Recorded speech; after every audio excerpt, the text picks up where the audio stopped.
दोस्तों, आज के इस वीडियो में हम आपको भारत की 5 सबसे घातक और इंटेलिजेंट कमांडो फोर्सेस के बारे में बताने वाले हैं।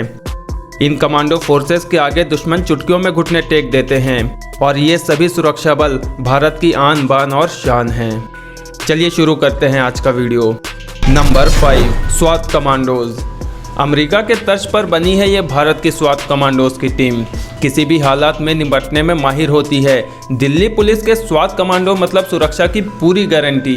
स्वात कमांडोज की ट्रेनिंग बेहद कठिन होती है। ये कमांडो फोर्सेस किसी भी हालत में देश के दुश्मनों का खात्मा करने के लिए ट्रेंड होते हैं। इन्हें हवा में, पानी में और जंगल में घात लगाकर मार करने की तकनीक सिखाई जाती है। आधुनिक हथियारों से लैस ये कमांडोज रात के अंधेरे में भी दुश्मन को पहचान कर उसका खात्मा कर सकते हैं। आतंकियों और नक्सलियों से निपटने के लिए इनको खास तौर से तैयार किया जाता है।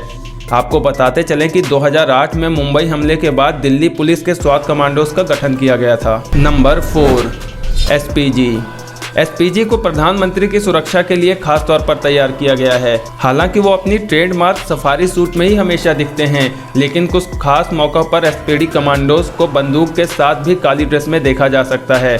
एसपीजी के जवान बहुत ही चुस्त और समझदार होते हैं। पूर्व प्रधानमंत्री इंदिरा गांधी की हत्या के बाद 1985 में इसे बनाया गया था। अब यह कमांडो फोर्स पूर्व प्रधानमंत्री और उनके परिवारों को सुरक्षा प्रदान करते हैं। Number 3, elite para commando. Elite para commando हवा में मार करने के लिए ट्रेंड होते हैं।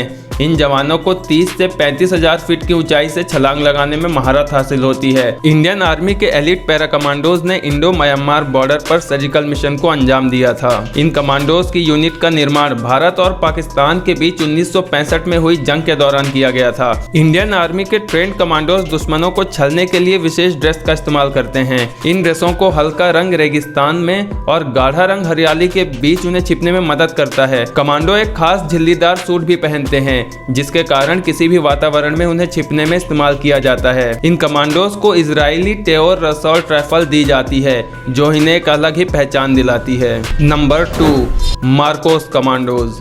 मार्कोस का नाम आपने कम ही सुना होगा। इंडियन नेवी के स्पेशल कमांडोज, जिन्हें आम नज़रों से बचाकर ही रखा जाता है। मार्कोस को जल, थल और हवा में लड़ने के लिए विशेष ट्रेनिंग दी जाती है।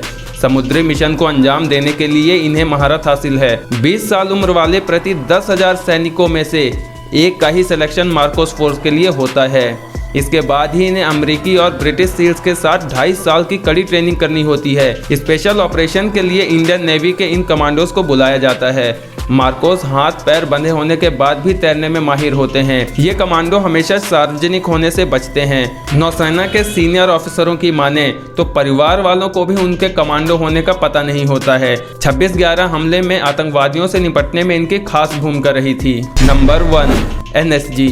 एनएसजी देश के सबसे अहम कमांडो फोर्सेज में से एक है, जो गृह मंत्रालय के अंडर में काम करती है। एनएसजी में चुने जाने वाले जवान तीनों सेनाओं, पुलिस और पैरामिलिट्री में सबसे अच्छे जवान होते हैं। आतंकवादियों की ओर से आंतरिक सुरक्षा के मोर्चे पर लड़ने के लिए इन्हें विशेष तौर पर इस्तेमाल किया जाता है। 26/11 मुंबई हमलों के दौरान एनएसजी की भूमिका को सबने सराहा था। इसके साथ ही वीआईपी सुरक्षा, बम निरोधक और एंटी हाईजैकिंग के लिए इन्हें खास तौर पर इस्तेमाल किया जाता है। इनमें आर्मी के लड़ाके भी शामिल किए जाते हैं। हालांकि दूसरे फोर्सेस से भी लोग इसमें शामिल किए जाते हैं। इनकी फुर्ती और तेजी की वजह से इन्हें ब्लैक कैट कमांडोज भी कहा जाता है।